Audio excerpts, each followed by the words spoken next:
Hello 10th class. इससे पहले वाली वीडियो मैंने इंडिकेटर बताया था। आज मुझे बताना है एसिड की प्रॉपर्टी। एसिड की डेफिनेशन आपकी पहले ही हो चुकी है।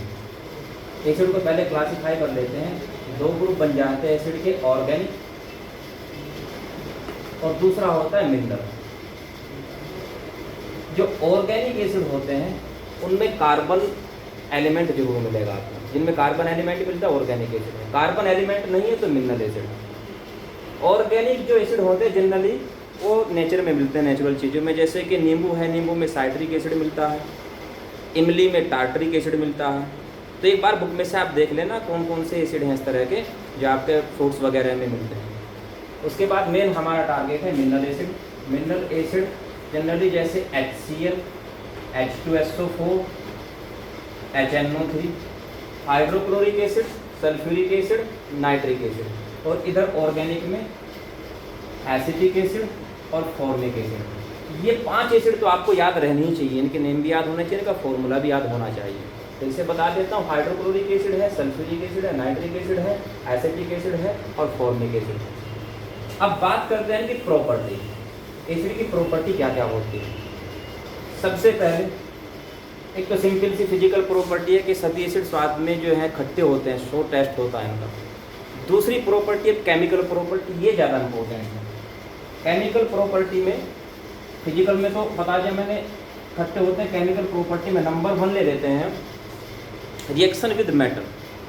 एसिड जो है मेटल के साथ रिएक्शन करेंगे, डाइल्यूट एसिड, और रिएक्शन करके हमेशा हाइड्रोजन गैस प्रोड्यूस करते हैं।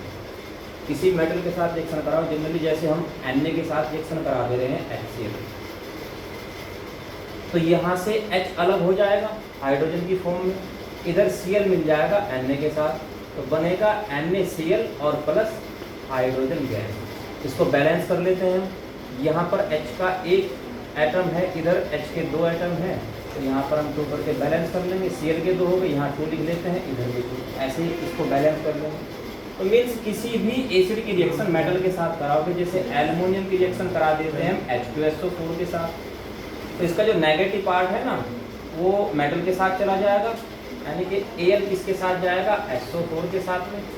और मैंने आपको बताया था हॉलीडे होमवर्क में आयन को आपको जोड़ना सीखना है। तो आयन को जब जोड़ना सीख जाएंगे आप समझ जाएंगे कि जब Al और SO4 को ऐड किया जाएगा तो फॉर्मूला क्या बनेगा। SO4 की वैलेंसी 2 होती है, इसके नीचे चली जाएगी। Al की वैलेंसी 3 होती है, तो फॉर्मूला होगा आपका Al2SO4 का होल 3 आएगी। और प्लस कौन सी गैस निकल जाएगी यहाँ से, हाइड्रोजन। किसी भी गैस के साथ रिएक्शन, किसी भी मेटल के साथ रिएक्शन कराओ, इसलिए कि जैसे Fe प्लस HCl, तो Fe किसके साथ जाएगा, Cl के साथ। Fe की वैलेंसी 3 होती है, तो FeCl3 बन जाएगा और बाकी क्या निकलेगी, हाइड्रोजन गैस। यानी कि एसिड की एक प्रॉपर्टी यह है कि जब उसकी रिएक्शन मेटल के साथ कराई जाएगी तो हमेशा हाइड्रोजन गैस निकलेगी। दूसरी प्रॉपर्टी उसकी आ जाती है कार्बोनेट के साथ रिएक्शन। तो पहली तो मेटल के साथ रिएक्शन थी, दूसरी रिएक्शन है कार्बोनेट के साथ। कार्बोनेट या फिर बाइकार्बोनेट। कार्बोनेट के साथ रिएक्शन देख लेते हैं। अगर हम कोई एसिड ले रहे हैं और किसी भी कार्बोनेट के साथ उसकी रिएक्शन करा दे रहे हैं, जैसे Na2CO3 सोडियम कार्बोनेट, सिंपल सी रिएक्शन होगी। जो इसका नेगेटिव आयन है वो किसके साथ जाएगा, इसके पॉजिटिव आयन के साथ। Na किसके साथ जाएगा, Cl के साथ, तो क्या बनेगा यहाँ पर NaCl। प्लस H किसके साथ चला जाएगा, CO3 के साथ। इनको जोड़ करके देखेंगे, मैं यहाँ रफली जोड़ देता हूँ। HCO3, CO3 की वैलेंसी कितनी होती है, 2, तो क्या बनेगा, H2CO3। इसको हम कहते हैं कार्बोनिक एसिड। और याद रखना कार्बोनिक एसिड स्टेबल नहीं होता।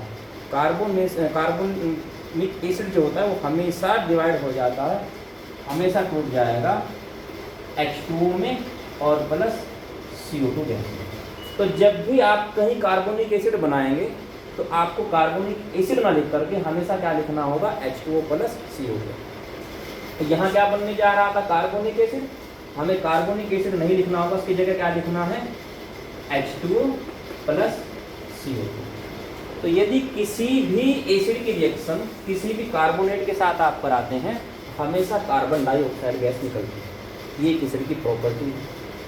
जैसे H2SO4 की रिएक्शन कराओ आप किसी भी कार्बोनेट, मैंने ले लेता हूँ, मान लीजिए एल्युमिनियम कार्बोनेट Al2CO3 का ऑल ट्वाइस, तो इसका जो नेगेटिव आयन SO4 वो किसके साथ जाएगा, Al के साथ, और क्या बन जाएगा Al2SO4 का होल 3 और प्लस H किसके साथ जाएगा, CO3 के साथ, और बनना क्या था फिर H2CO3 carbonic acid.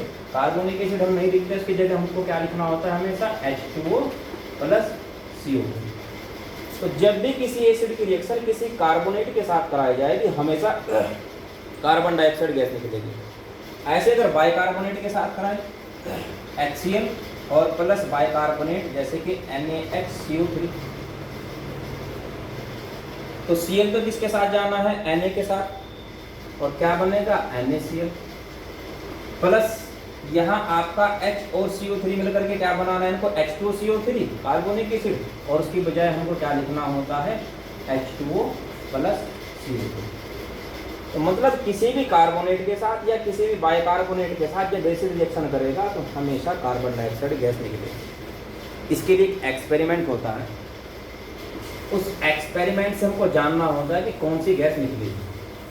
Carbon dioxide की एक बड़ी अच्छी पहचान होती है कि जब उसको लाइम वाटर में पास किया जाता है तो वाइट कलर के प्रेसिपिटेट आ जाते हैं।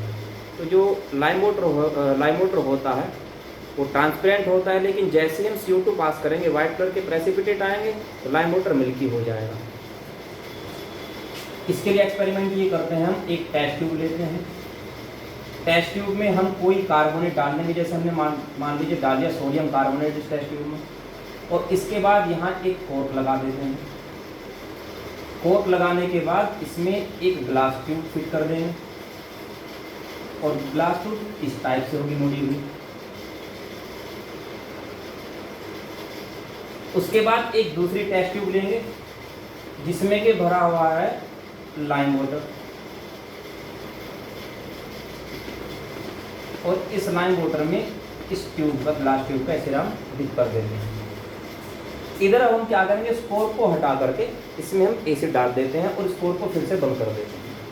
अब मैंने यहाँ पर क्या लिया था, सोडियम कार्बोनेट Na2CO3, और इसमें क्या है लाइम वाटर CaOH का होल 2, ये लाइम वाटर का फॉर्मूला होता है।